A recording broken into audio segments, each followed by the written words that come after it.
Berarti endingnya harus bahagia. Karena jatuh cinta itu harus bahagia. Karena kalau susah namanya jatuh tempo. Kebahagiaan yang paling tinggi adalah ketika kita bahagia dan Allah ridho. Saya yakin pertemuan siang hari ini mendatangkan ridhonya Allah. Amin. Siang hari ini mendatangkan rahmatnya Allah. Amin. Pertanyaannya adalah kenapa ada bahasa istiqomah di dalam beragama?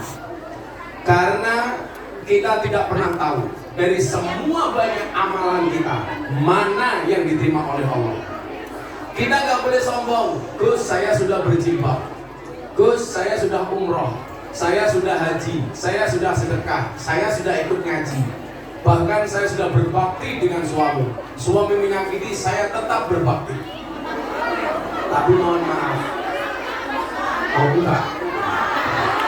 Suami berbakti, saya cari suami lagi.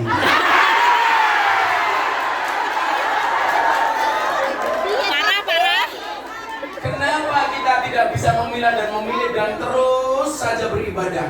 Karena kita tidak pernah tahu amal mana yang mendatangkan ridhonya Allah. Bapak Ibu, orang masuk surga itu besok bukan karena banyaknya amal, tetapi karena rahmatnya Allah. Ada satu cerita, ada orang masuk surga ditanya sama malaikat. Ini semuanya besok pasti akan ditanya sama malaikat. Termasuk begitu kita masuk alam kubur, pasti ditanya sama malaikat munkar nakir. Minimal ditanya, man rabbuka? Jawaban, kamu nanya. Langsung hukum calonmu. Ini ada orang masuk surga, ditanya sama malaikat, kamu masuk surga. Kamu masuk surga karena apa? Dijawab karena amalnya. Dijawab sama yang bersangkutan karena amalnya. Maka malaikat ini tidak percaya. Dia mengatakan, kamu jelas Tony Boster. Wonten muni do bose banter. Becak tanpa pir, wonten jeplak tanpa mikir. Gajah dibelangkoni, orang sedeng. Akhirnya malaikat sowan kepada Allah. Ya Allah ya Rabb, kebahagiaan tertinggi hamba itu apa? Dulu ada ustadz yang mengatakan kenikmatan tertinggi di surga itu adalah seks. Menurut saya ini salah besar. Orang berpuasa itu dijanjikan dua hal. Ada dua kebahagiaan bagi orang yang berpuasa. Satu, saat datangnya buka puasa, betul? Bahagia saat datangnya buka puasa. Kemudian yang kedua apa? Dijanjikan besok di akhirat akan langsung ketemu dengan Tuhanmu. Berarti apa? Puncak kenikmatan di surga itu bukan seks, tapi ketemu Gusti Allah. Kalau puncak kenikmatan surga itu seks, gak usah ke surga, cukup ke Sarkem saja. Salah. Ternyata puncak kenikmatan tertinggi adalah besok ketemu dengan Allah. Zat Khalik yang selama ini kita sujud, yang selama ini kita ruku, yang selama ini kita berdoa, besok di akhirat kita akan ketemu langsung. Amin Allahumma.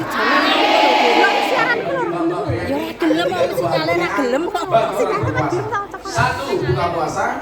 Dua, ketemu dengan Tuhannya. Tiga, moker. Betul. Nah, akhirnya apa? Malaikat bertanya, ya Allah ya Rabb, benar tidak hambamu yang namanya Nuris itu, kata Allah, dia masuk surga karena amalnya? Langsung dijawab oleh Allah, ngapusi. Nuris masuk surga bukan karena amalnya.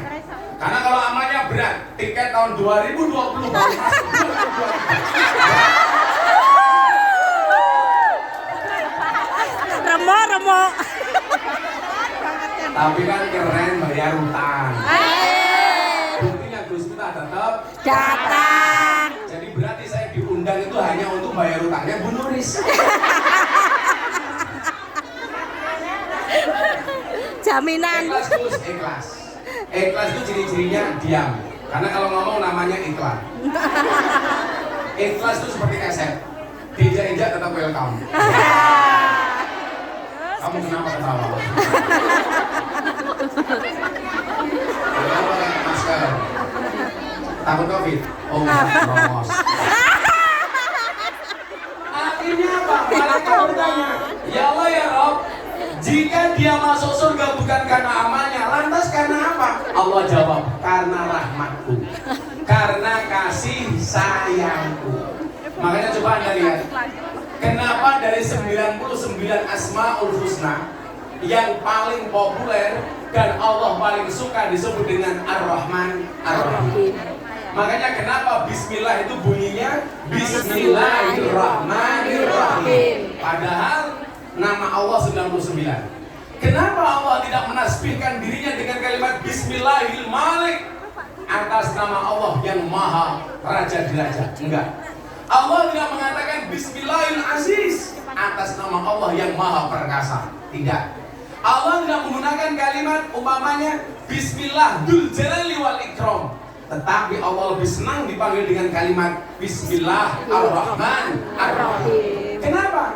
Karena Allah ingin menunjukkan rahmat dan kasih sayangnya. Coba kalau nggak ada rahmat dari Allah untuk Kung Yan di Hong Kong, Anda akan kerepotan kalau sholat setelah masak daging babi.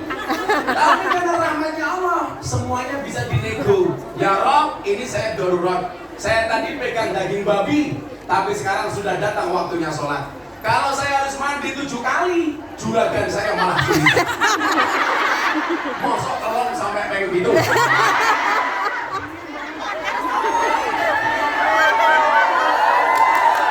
Maka di situ kemudian berlaku mekanisme Rahman dan Rahimnya Allah. Apa bentuknya? Karena dalam keadaan darurat tidak harus mandi sebanyak 7 kali.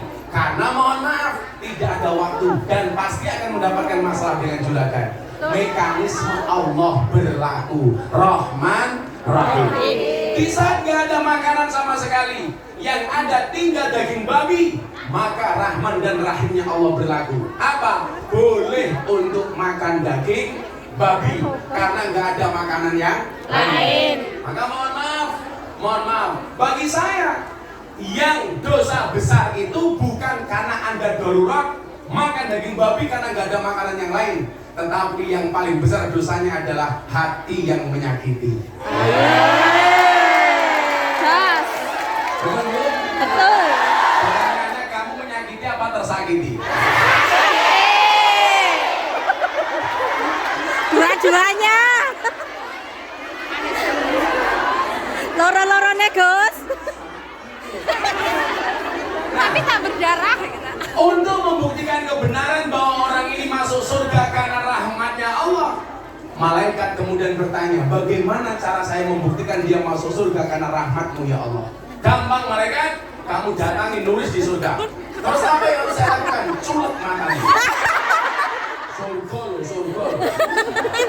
Kita doakan Bu Nuris masuk surga pertama kali. Amin. Setelah sholat maghrib.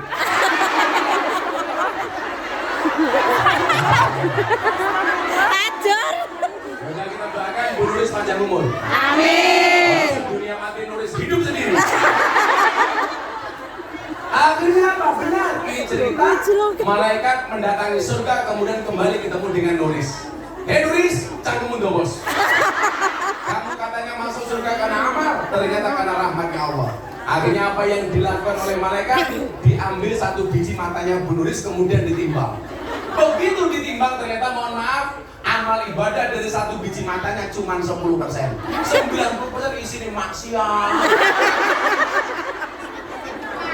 Nonton bokeh.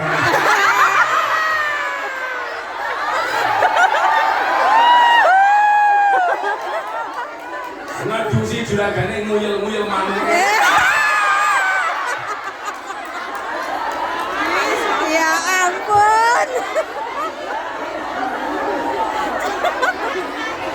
Malah diselendiki kayak pendi.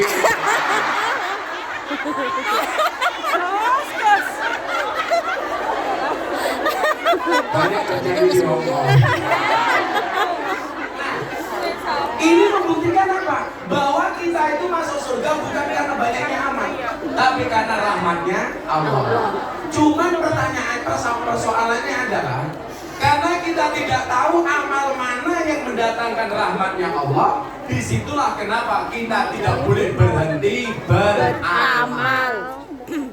Saya bilang, ratusan bahkan ribuan panggung yang saya datangi, saya nggak pernah tahu dari panggung mana yang mendatangkan rahmatnya Allah. Maka kenapa saya tidak boleh berhenti? Saya harus tetap ngaji. Selain itu alasannya apa? Anasu yamuduna ala ma'asu. Manusia itu akan dimatikan sebagaimana kebiasaan dia hidup. Jadi kalau kita membiasakan diri kita baik, bisa jadi bahkan sangat mungkin matinya dalam keadaan baik. Maka sempatkan dirimu membaca Al-Quran setiap kali mau tidur, walaupun cuma 2 ayat. Kenapa? Karena itu adalah amalan, salah satu amalan terbaik. Kalau biasa membaca Al-Quran, bisa jadi besok kematian itu datang, kita mati dalam keadaan membaca Al-Quran. Padahal orang yang membaca Al-Quran itu sama dengan telepon-teleponan dengan Allah. Betapa bahagianya, puncak kenikmatan tertinggi ketika kita langsung komunikasi dengan Allah. Lawan kamu telepon bojone wong seneng ya. Wong itu tahu. Dia belum dulu. Ya. Biasanya di pape ping.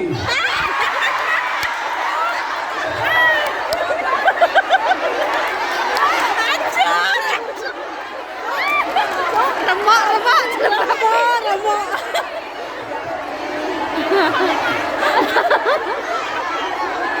Aduh.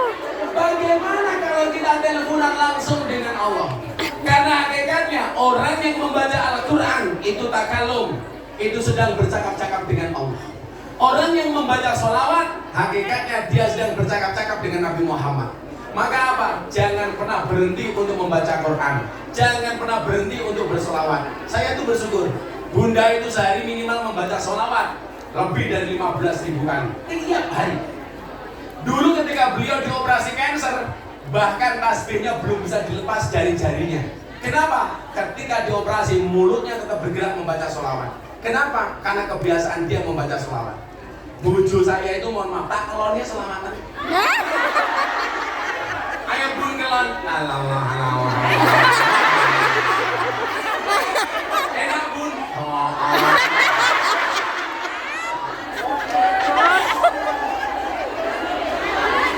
Cie pengen cie. Malah jawab kancane yo dipikir to. Iya toh. Nganggur.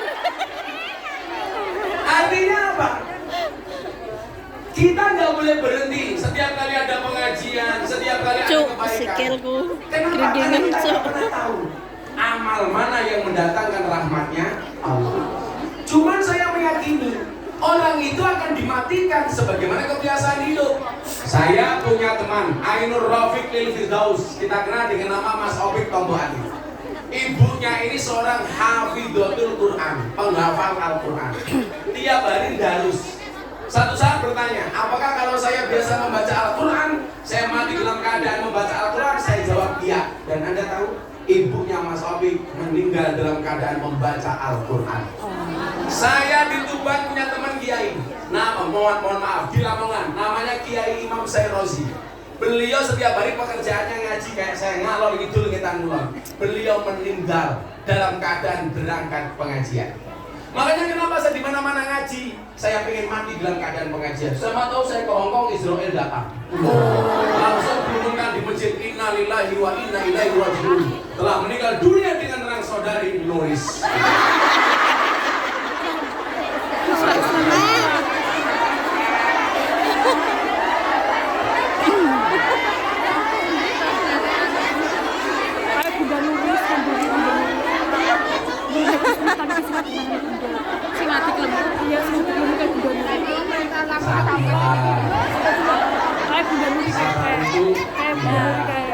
Ya.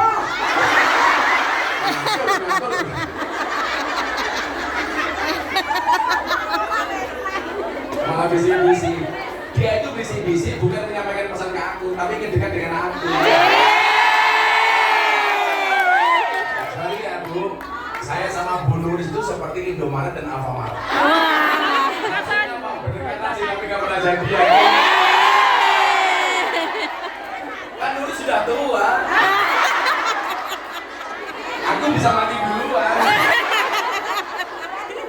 Karena saya keracunan. Susu kadaluarsa. Itu bukan kadaluarsa. Susu fragmentasi. Kalau kayak Yakult.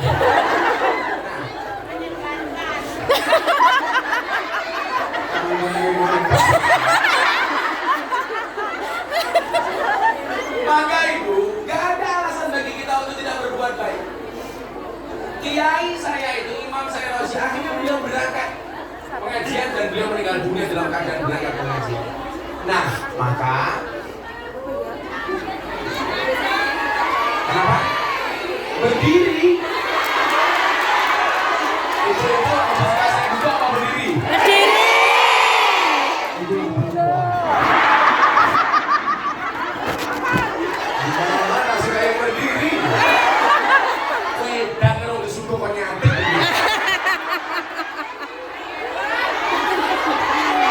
Oke, setelah minum saya berdiri. Minumnya OTW. Oke, tunggu aja. Panas. Kita lewat. Iya, mau asisten 2 orang ini. Arab sahabat. Dulu baru berdiri. Kan Mas bilang tadi Arab sahabat. Nanti yang mau bertanya di akhir sesi silakan ditulis. Dan juga ke sini akan saya baca. Tadi pagi saya bilang saya buat lomba konten TikTok atau konten medsos. Silakan diposting, laporkan ke Mbak Nuris. Nanti saya beli tak kasih hadiah. Nanti nggak harus sekarang, nanti dari dulu. Kamu dakwah menggunakan medsosmu.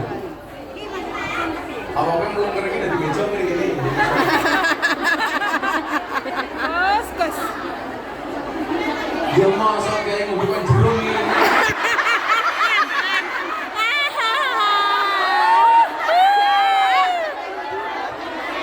Mesake menurut sudah disasarkan. Apa dasar ngene iki? Korsine kae lho, nganu nggo meja kursinya. Kursine nggih linggo. Lah sing nggon Bunda Nuris kan lho. Dalil sono nggo ngisor. Lah iya.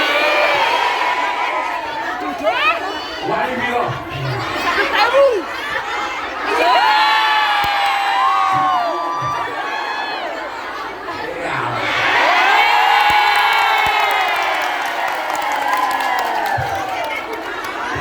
Cibinya diatur-atur. Kita perempuan, pengatur. Saudara Nabi Muhammad. Salamun alaikum. Ini saya berdiri selawatan dulu ya. Oh nanti aja. Salam ini izin saya. Ini sih apa?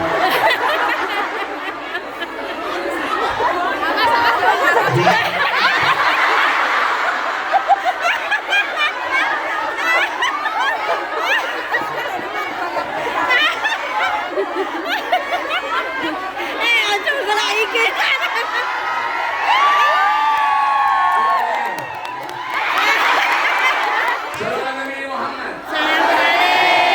Maka kemudian apa? Menjadi hamba terbaik itu sebuah keharusan. Maka kenapa kemudian dalam Al-Quran ini akan saya kasih siapakah hamba pilihan itu? Kenapa dalam Al-Quran Allah Subhanahu Wa Taala berfirman fastabiqul khairat, berlomba-lomba dalam kebaikan. Yang perlu Anda ingat adalah berlomba-lomba dalam kebaikan itu bukan memperebutkan satu posisi, tapi menjadi yang terbaik di posisi masing-masing. Anda kerja sebagai BMI, jadilah BMI terbaik. Siapa itu BMI terbaik? Satu, yang ketika dia berangkat niatnya baik, ketika bekerja baik, pulang dengan suami tetap baik.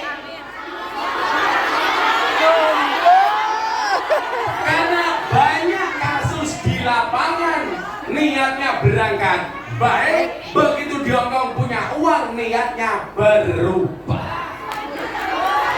Betul? Di sini berubah, suaminya di rumah juga berubah. Yang terjadi keluarganya menjadi berubah. Ambiar. Mangkat rondo mulai rondo. Langsung nyanyi rungkat Ententean.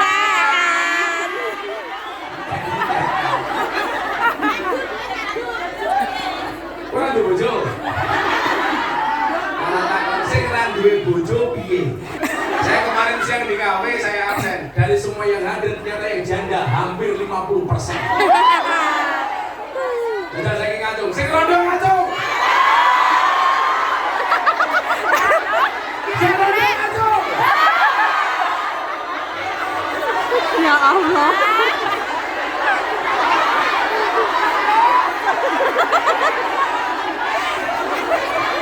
Wahai para janda, ingatlah, bisa jadi cinta pertamamu meninggalkan luka. Yakinlah, cinta keduamu insya Allah menghadirkan surga.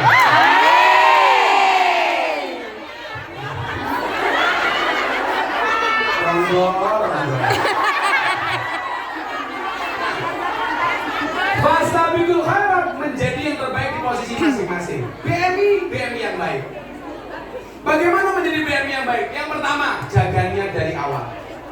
Niat berangkat ke Hongkong untuk membahagiakan orang tuanya. Begitu Anda punya uang, jangan sampai lupa dengan orang tua. Berangkat ke Hongkong niatnya membahagiakan keluarga. Maka membahagiakan keluarga jangan sampai kamu melupakannya. Pengen membahagiakan anak-anaknya, tetap menjadi sebuah prioritas. Jangan pernah berubah walaupun ekonomimu berubah. Jangan pernah berubah walaupun taraf hidupmu berubah. Tetap biasa-biasa wae. Orang hebat itu siapa? Duwe duit, orang duwe duit padha. Duwe duit biasa-biasa wae, orang duwe duit biasa-biasa wae. Tapi kadang-kadang berubah. Berangkat dari Jawa Timur, Cipapar, begitu ning Hongkong, ngelungsumi. Ganti kulit. Sopot kabeh. Kayaknya apa? Mudah. Anak-anak yang ada di Hongkong. Ya beda yuk. Lah bocah Hongkong kuwi nganggo baju seksi wong awake putih, bodine apik. Lah bocah Malang.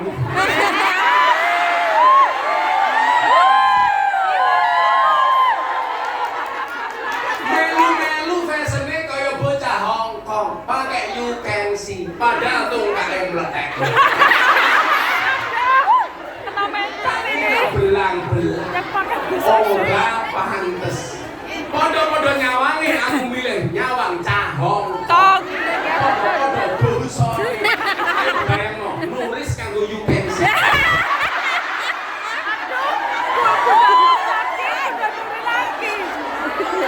Sabar, Bunda Nuri. Bentuke kaya ngopo?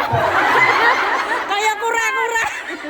Tapi saya yakin Bu Nuris kalau nyemplung kolam pasti tidak tenggelam. Perutnya kayak pelampung.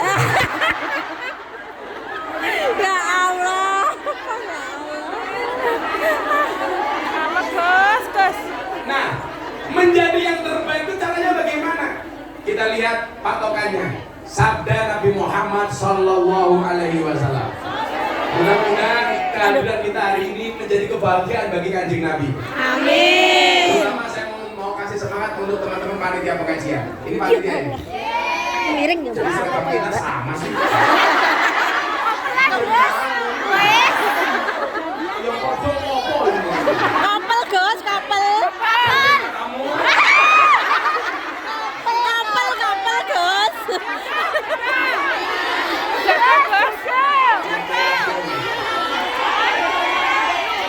sudah.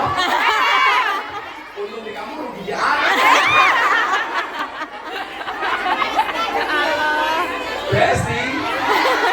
Besti murah dinyang. Saya mau kasih sebelum saya lanjutkan yang terbaik untuk panitia. Saya mau cerita Habib Mundir Al-Musawwah almarhum. Beliau orang yang sangat dekat dengan Rasulullah. Bahkan kematian beliau sudah prediksikan karena langsung mendapatkan kabar dari Rasulullah. Ketika Habib Mundir kangen dengan Kanjeng Nabi datang dalam mimpinya kemudian mengatakan kepada Habib Mundir, "Mundir, kamu akan bersamaku sebelum usia 40 tahun." Dan benar, Habib Mundir meninggal di usia sebelum 40 tahun. Yang mau saya ceritakan bukan itu, ibu-ibu. Satu ketika Habib Mundir membuat majelis sholawat terbesar di Indonesia, di Monas, yang datang 100.000 orang lebih. Namanya Majelis Rasulullah. Malam harinya beliau sangat puas, lega dengan majelis sholawat yang beliau buat. Sehingga beliau batin, ini pasti Kanjeng Nabi sangat bahagia dengan acara hari ini. Malamnya Habib Mundir mimpi. Mimpi apa? Ketemu dengan Kanjeng Nabi. Ingat, kalau Anda mimpi ketemu Kanjeng Nabi, bahkan hanya lihat punggungnya tok, yakin itu Kanjeng Nabi. Kenapa? Karena Kanjeng Nabi tidak bisa diserupai oleh setan. Tapi kalau Anda mimpi ketemu dengan Bu Nuris, bisa jadi itu Mak Lampir.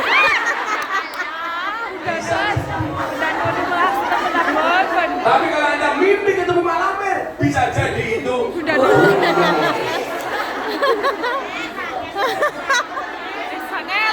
Allah, ajar Bun. Tapi kalau Anda mimpi ketemu Gus Miftah, bisa jadi itu Sahruhan.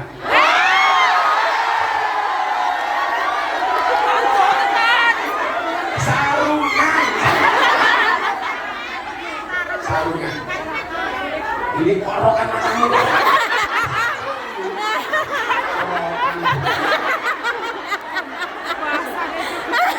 Sangat saya ini mahal, apalagi ilmunya goblok.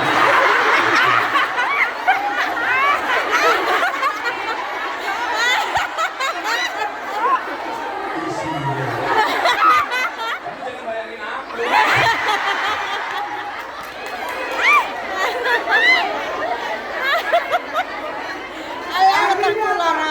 Di dalam mimpi itu Nabi Muhammad kelihatan sangat bahagia.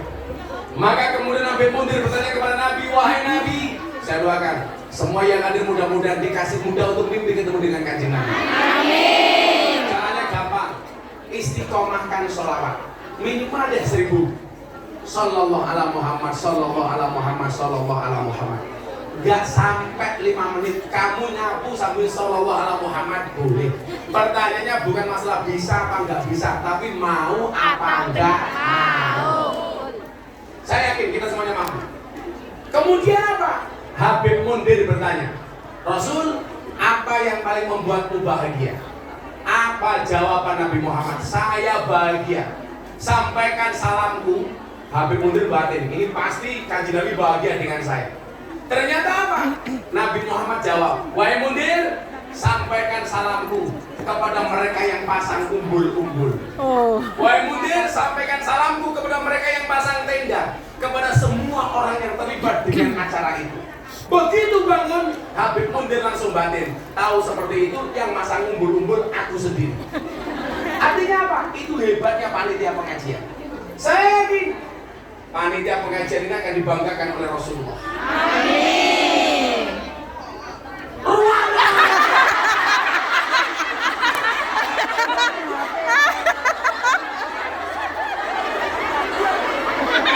Malah ngitung batin.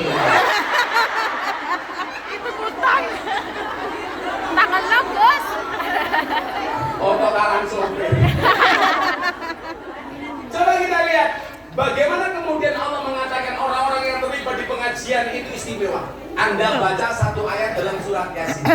Waja'a min aqsal madinati rajulun yas'a. Qala ya qaumi tabi'ul Mursalim. Ini artinya apa, Mbak? Ini sangat indah. Waja'a min aqsal madinah, telah datang dari sudut kota rajulun, seorang laki-laki. Siapa nama laki-laki tersebut? Habib Suro An-Najjar. Habib bin Suro An-Najjar. Profesinya apa? Tukang tebang kayu. Tapi begitu dia meninggal dunia, malaikat menangis. Alam langit semuanya gemuruh. Mereka bersedih, penduduk langit bersedih. Keistimewaannya apa? Padahal Habib bin Surah An-Najjar ini bukan kiai, bukan dai, bukan ustaz, bukan wali, bukan nabi. Tetapi kematiannya membuat alam langit bergemuruh. Malaikat menangis, penduduk langit menangis. Alasannya apa? Karena Habib bin Surah An-Najjar sering ajak-ajak orang untuk mengikuti pengajian. Ola ya qaumi tabul mursalin. Itu ada nabi, ayo kita ikut ngaji. Itu ada wali, ayo kita ikut ngaji. Ternyata apa? Kematian yang membuat alam langit bergetar. Artinya apa? Besok lagi kalau ada pengajian kamu share di medsosmu, posisimu insya Allah sama dengan Habib Surah An-Najjar. Amin. Begitu indahnya. Makanya wajarmu, kebaikan-kebaikan itu bisa kita lakukan kapanpun, dimanapun, bahkan dengan cara apapun. Bahkan dengan menggunakan HP-mu masing-masing. Makanya kenapa saya dipancing? Ayo kamu bikin konten TikTok yang bagus. Kamu share, itu bagian dari dakwahmu, bagian dari kebaikan-kebaikanmu. Itulah yang terbaik. Maka Nabi Muhammad kemudian bersabda apa? Ahabbul a'mali ahabbun nasi ilallahi anfa'uhum linnas. Manusia yang paling dicintai oleh Allah adalah manusia yang paling banyak manfaat bagi kemanusiaan. Maka kamu lihat kan, apapun yang kamu miliki harus ada nilai manfaatnya. Kamu punya HP, harus ada nilai manfaatnya. Download kajian-kajian, download aplikasi Al-Quran. Kemarin ada yang tanya, Gus, kalau saya punya HP, ada aplikasi Al-Quran, boleh nggak dibawa masuk ke WC? Jawabannya boleh, tapi ketika di WC jangan dibuka aplikasinya. Buka apa? Maria Ozawa.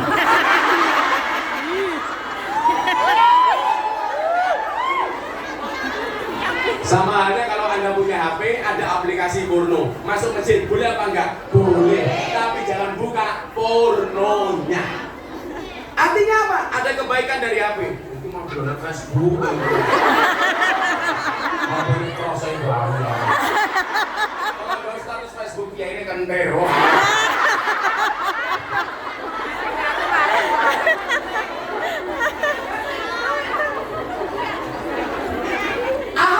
Ilallahi anfa'um linnas.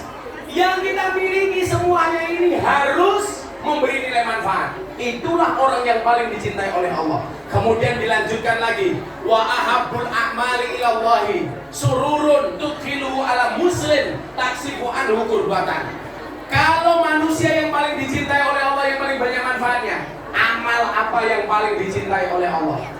Amal yang paling dicintai oleh Allah itu adalah sururun, ketika kebahagiaan takuluhu ala muslim yang kamu berikan kepada orang Islam yang lainnya, taksifu anhu hurmatan, maka orang-orang itu kemudian lepas dari segala kesedihannya. Itu adalah amal yang paling dicintai oleh Allah.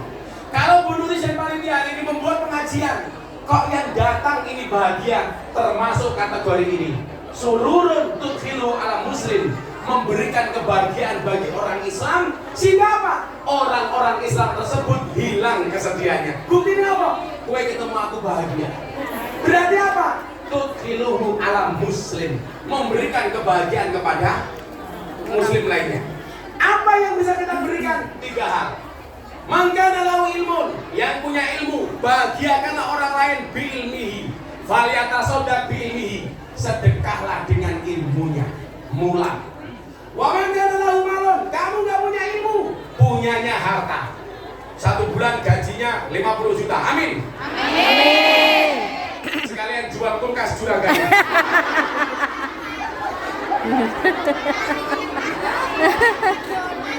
Langsung tiketnya turun. Oh, Ayu. Bisa doakan, mudah-mudahan gajinya besok minimal sebulan 50 juta. Amin. Potong pajak 90%.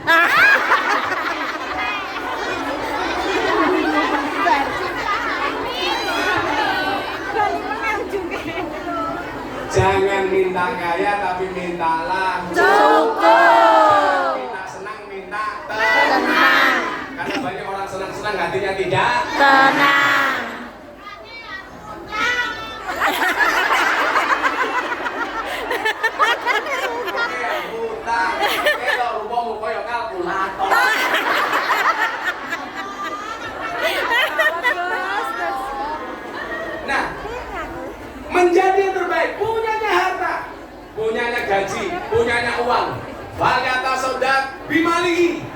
membahagiakan orang lain dengan menyedekahkan hartanya. Saya dari miskin gak punya apa-apa, gak pernah takut dengan namanya sedekah. Saya begitu menikah tahun 2004, mohon maaf, miskin kuadrat. Walaupun mbah saya kaya 7 turunan, tapi saya keturunan nomor 9.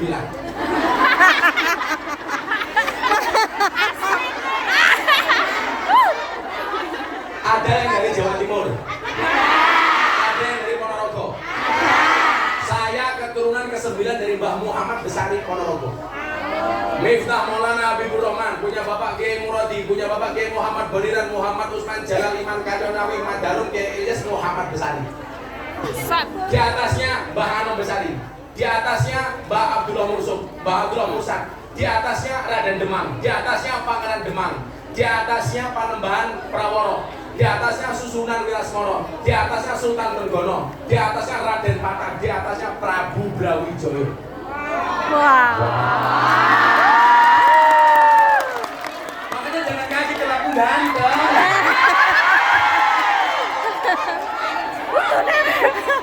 Cuaks. Selebel.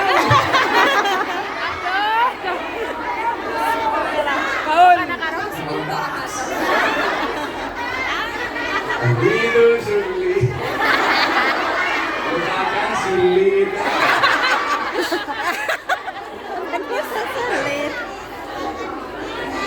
Waktu saya miskin, kiai saya bilang begini sama saya.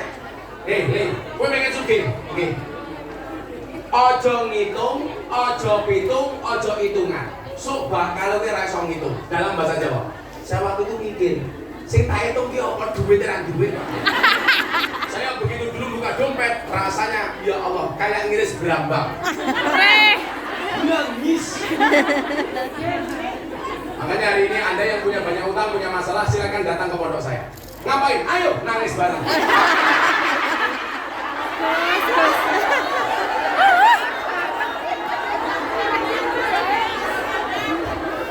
Tapi sekarang istri-istri di Indonesia setelah COVID sudah pintar mencari uang. Amin. Maksudnya apa? Dimanapun suami nyimpan uang pasti ketahuan. Baunya kecium. Coba ingat teorinya. Ojo ngitung, ojo pitung, ojo hitungan. Sok bakal kowe ra iso Hitung. Dan ternyata itu saya praktekkan. Saya punya uang 50.000, mau sowan guru saya di Pekalongan, Maulana Habib bin Yahya Pekalongan. Saya besok tanggal 4 pengajian di sana. Waktu itu istri saya mau beli susu. Anak saya usia setahun, banter-banter susu. Saya bilang sama istri saya, Beb,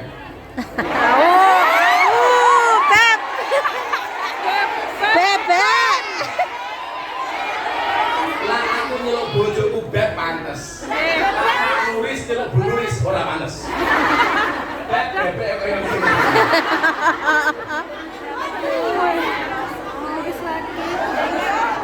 Istri saya jawab, iya say.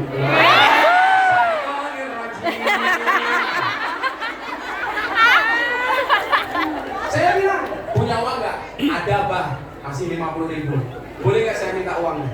Untuk apa bah? Saya mau sowan Abah Lutfi, masa nggak ada salam tempel? Saya malu masa sowan kiai besar, habib besar, saya nggak ada salam tempel. Nanti susu anak gimana bah? Bersantai saja. Yakin bahwa keberkahan itu ada. Akhirnya saya bawa uang 50.000, saya ke Pekalongan. Dari saya miskin, Habib Lutfi itu panggil saya juragan. Dari saya nggak punya apa-apa. Jadi kalau saya sowan, juragane teko. Amin. Makanya coba, Anda itu kalau ketemu teman, tolong yang keluar kalimat baik, doa yang baik. Karena doaul mar'i li akhihi ka doaihi li nafsihi. Doa seseorang kepada teman yang lain itu seperti mendoakan dirinya Sendiri. Jadi kalau kamu mengatakan orang, dasar kamu tukang selingkuh, berarti yang selingkuh itu makanya saya rajin mendoakan orang kaya supaya saya juga menjadi Kaya. Saya rajin mendoakan orang lain untuk menikah lagi supaya saya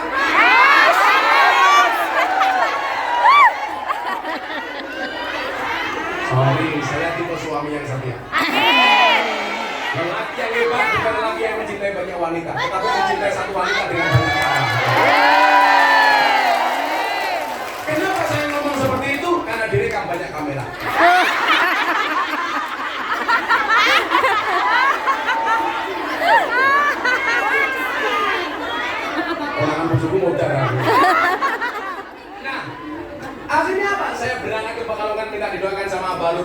pulang jam 12 malam sampai rumah, anak saya nangis karena nggak punya susu. Akhirnya apa? Malam itu saya rebutan susu dengan anak saya. Tapi saya berbaik hati, anak saya tak kasih isinya, saya cukup kemasannya. Tapi yang terjadi apa? Ternyata keberkahan itu nyata. Apa yang kita berikan tidak mungkin kemudian Allah sia-siakan. Yang kemudian menjadikan saya hidup saya enak hari ini adalah keberanian saya untuk tidak hitungan, tidak hitung, tidak hitungan. Dan ternyata benar. Ketika saya miskin, saya berdoa, Allahumma barik lana. Ya Allah ya Rob, hari ini saya nggak kuat makan. Tapi satu saat saya harus bisa memberi makan orang.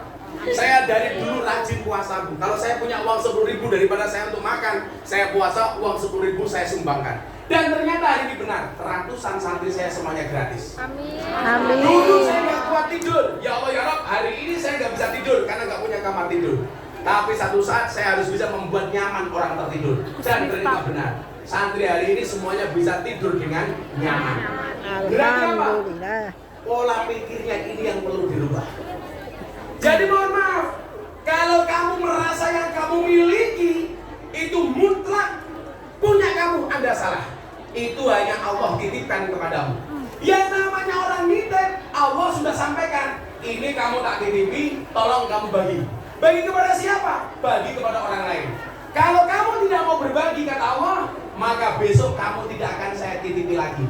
Akan saya ambil, dan kamu bukan sebagai orang yang saya titipi, cuman sekedar sebagai seorang penerima. Yang perlu Anda ingat, senikmat-nikmatnya menerima lebih nikmat memberi. Maka dikatakan orang nyumbang lebih baik daripada disumbang. Tapi kamu milih disumbang. Traktir sama traktir bagus mana? Traktir. Kamu tapi milih Ditraktir. tangan di atas sama tangan di bawah bagus mana? Di atas. Kamu pilih di atas apa di bawah?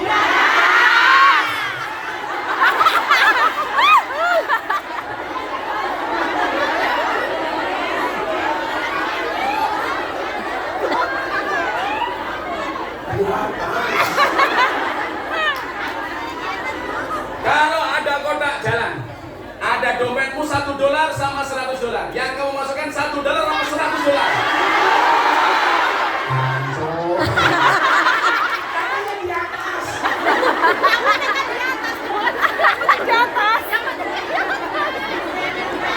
Lihat ke monyet di kebun binatang, uang sakunya $100.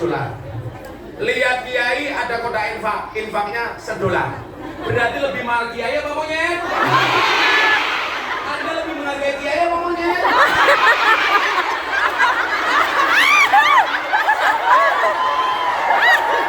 Sabar, Go, sabar. Kamu emosi. Sabar. Ini Jian. Sabar kok. Hari ini saya bilang loh, kalau ada orang punya 2 botol air mineral, diminta 1, biasanya dengan ikhlas kita memberi. Padahal dia punyanya cuma botol mineral tok, punya 2, diminta separuh dikasih. Ada orang punya uang 1.000, ada kotak infak, dia berani nyumbang 50%, Rp500. Tapi lucunya begitu pendapatan kita bertambah, punya uang 10 juta, diminta 10%, 50%-nya biasanya dikasih enggak.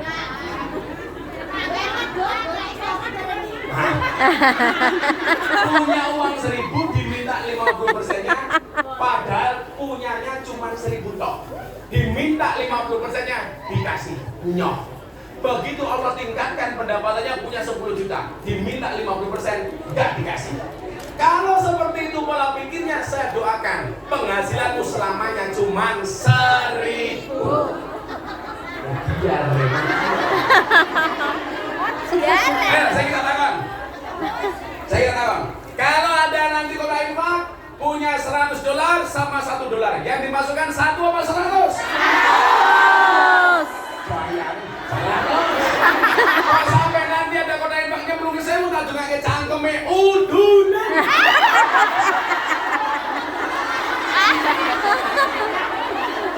Untung kau tak infak saya melaku ya.